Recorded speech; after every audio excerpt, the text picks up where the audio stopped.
Halo fam, I did it.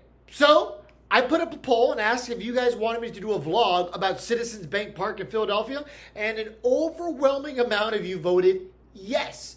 Randy was like, go ahead and record it. The people are going to watch it. I was like, no, it's not Angels content. People won't care. But I was wrong. You guys wanted to see the vlog, so here it is.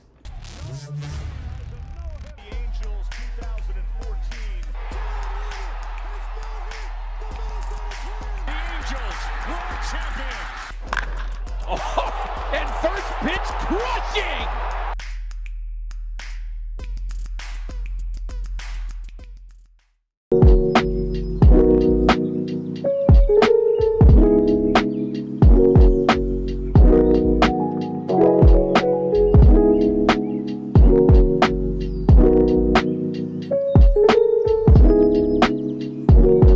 First pitch is in about 25 minutes, and I'm happy to report that unlike Yankee Stadium, parking here just cost one of these.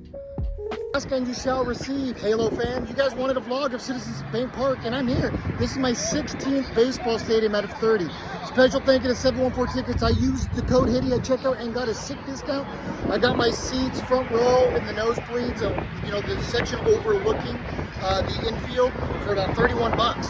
So super excited to head inside. Let's go get some food. Let's go look for some Citizens Bank Ballpark t-shirts. And let's go watch some baseball. So I was working in southern New Jersey. For those of you guys who don't know, southern New Jersey and Pennsylvania are connected. Specifically Philadelphia. There's a bridge that connects them. So I was working in a town called Camden and, around the surrounding area there. And I figured, you know what? I've never been to a Phillies game at Citizens Bank Park. And I hadn't gone to the stadium. So that would have added to my lifetime total. So Citizens Bank Park made it 16 out of 30. You'll hear me mention that a couple times. But I was already in the southern tip of New Jersey.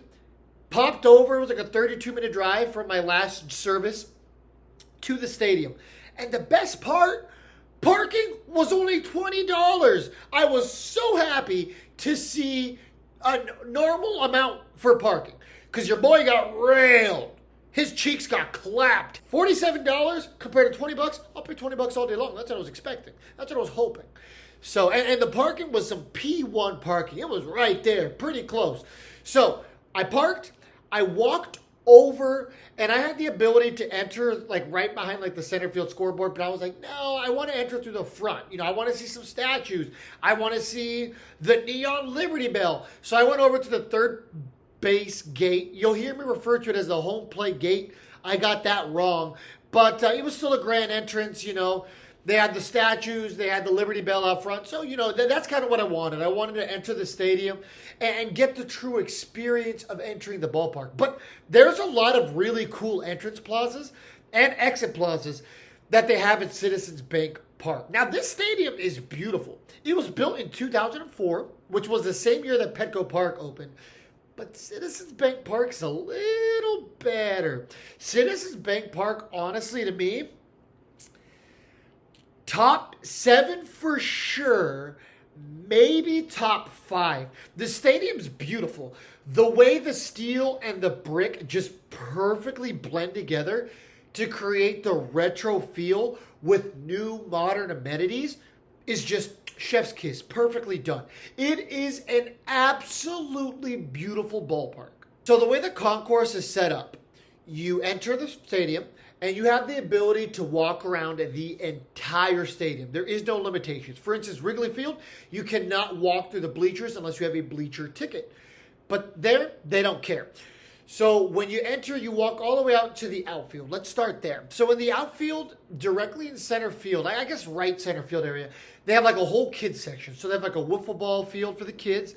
They have rock climbing in the back corner. I didn't really hang out too much in the kids section. They also had this like little situation where you had like a cannon and you got to like shoot into these targets and the Philly Fanatic on it.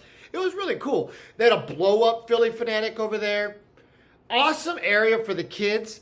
And that's something that we haven't had in Anaheim for quite a while. There used to be a kids area, if I remember correctly. I used to have season tickets in section 238.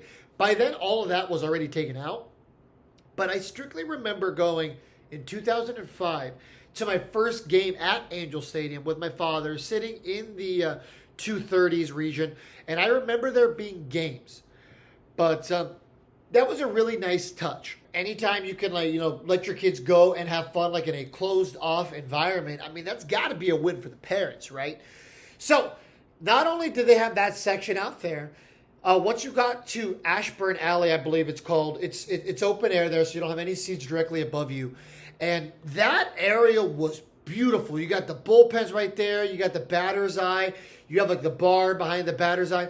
And then they had a bunch of food there. Food with massive lines. I mean, everything was absolutely full. There was not a single line, concession line, around the entire ballpark that was not completely overflowing. It looked like me on Thanksgiving. Just kidding. I don't like Thanksgiving. But, yeah.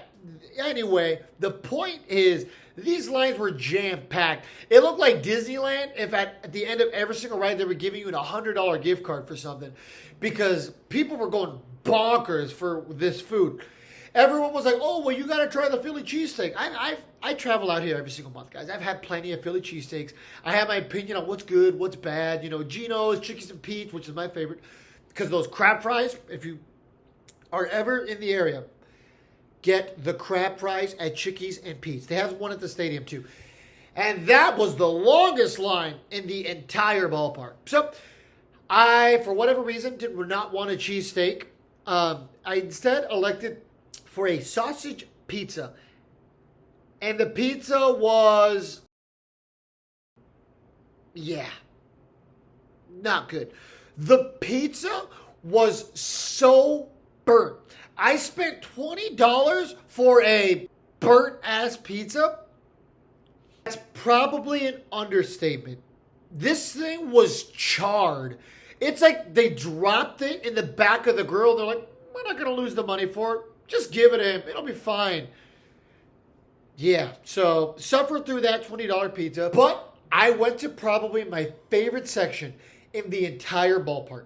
So directly above the center field batter's eye and directly above Ashburn Alley, there's this bar area up there where they just have a bunch of ledges where you can just overlook the center field batter's eye and just enjoy the game. And that was arguably one of my favorite vantage points that I've ever seen a baseball game. It was unique. I mean, the vantage point was perfect. Yeah, you were a little high up, you were a little far. But, I mean, for standing remotely, it was great to just sit up there and watch a game. You got the breeze coming in. You can turn around. You can see the Philadelphia skyline. You can see the bridges overlooking the river. Great. Loved it.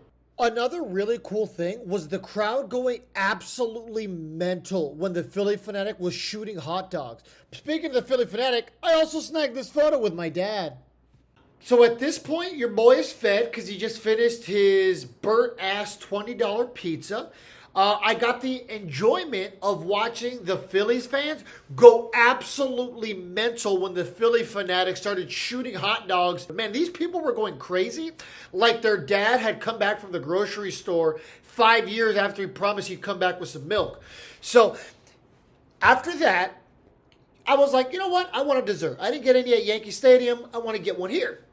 So I took one lap around the concourse, kind of saw what they had as far as dessert. And I found an ice cream line that had a moderate wait.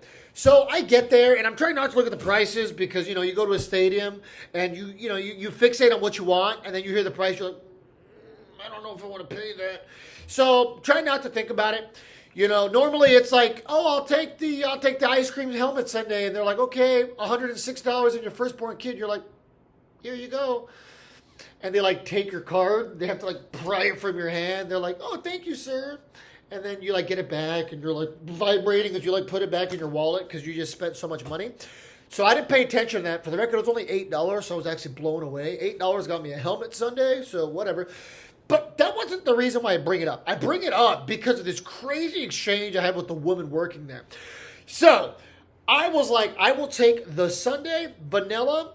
She's like, do you want any toppings? I was like, oh, yeah, some chocolate syrup. And she's like, do you want any Jimmies? And I'm like, Jimmies?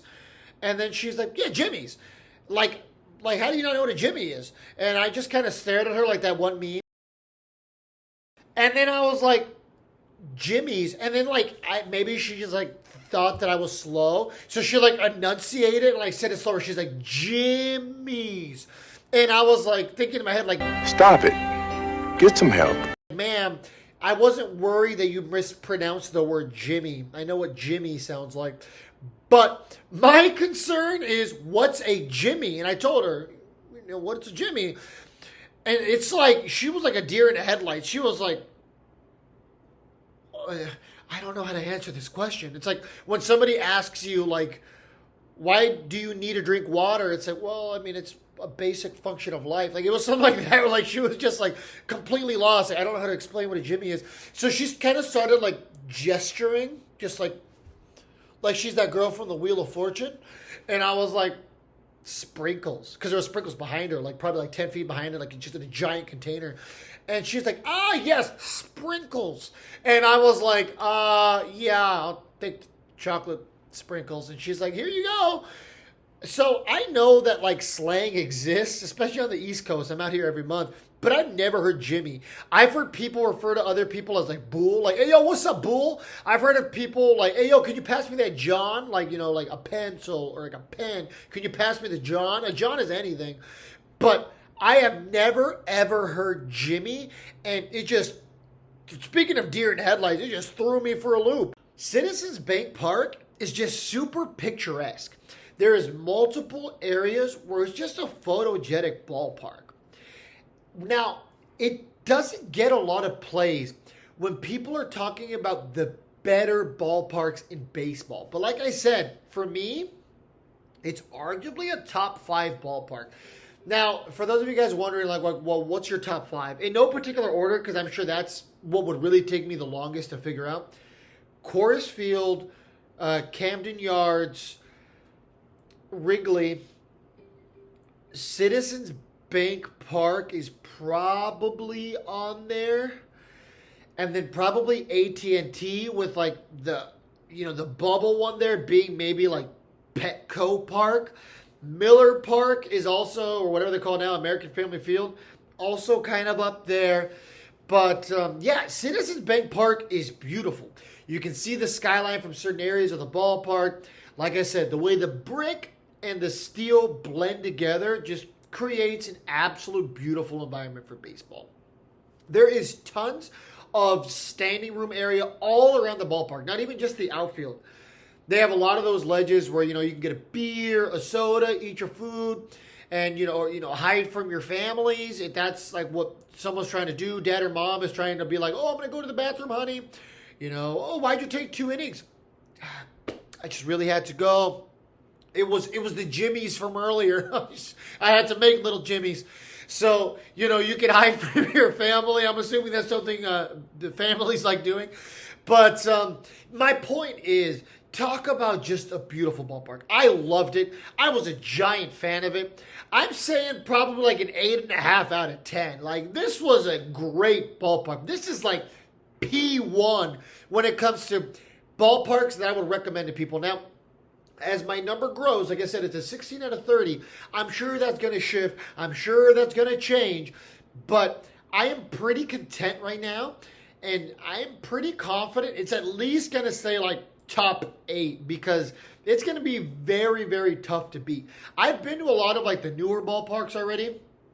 So, I have a lot of those kind of judged. I haven't been to PNC. I haven't been to T-Mobile Park. I haven't been to Fenway. So those are a couple that I could easily see working their way up on the list. Just because of, the photos I've seen, the reviews I've heard from other people, the videos I've seen. So those, I can see kind of creeping their way up. Fenway is a shithole. Who are we kidding? But the beauty in Fenway is the history, right? Just like Wrigley. Wrigley was just redone. So it's almost like a retrofitted newer ballpark that's meant to look old, but obviously it still has its quirkiness, the poles that block your way, things like that. But I will say I can 100% see an avenue where Citizens Bank Park is still up there. But it was a great experience. Highly recommend it. Got my tickets on 714 Tickets. Use code HITTY at checkout. And before I drove back the hour and a half to my hotel in New Brunswick, New Jersey, I had to stop to get gas. Because for whatever godforsaken reason, you can't pump your own gasoline in New Jersey. New Jersey, get with the times. I don't need some random guy or gal to pump my gas, sit there and go, so how's your day going? Yeah? Oh, you're not from here, huh? That's why you're so angry, huh? I don't need a conversation with you. Fill up my gas tank. Fill it with regular. Fill it to the brim. Here's my card. Give it back to me. Have a good day. Stop it. Get some help. I wish I could pump the gasoline myself. But that's a topic for a different day. Fill up my gas tank by myself because I'm a big boy who just ate Jimmy's on his ice cream. And went to my hotel room, and that was it. Well, thank you guys so much for tuning in. Check out my Yankee Stadium vlog if you haven't already. Check out all of our podcasts. Air horn, air horn.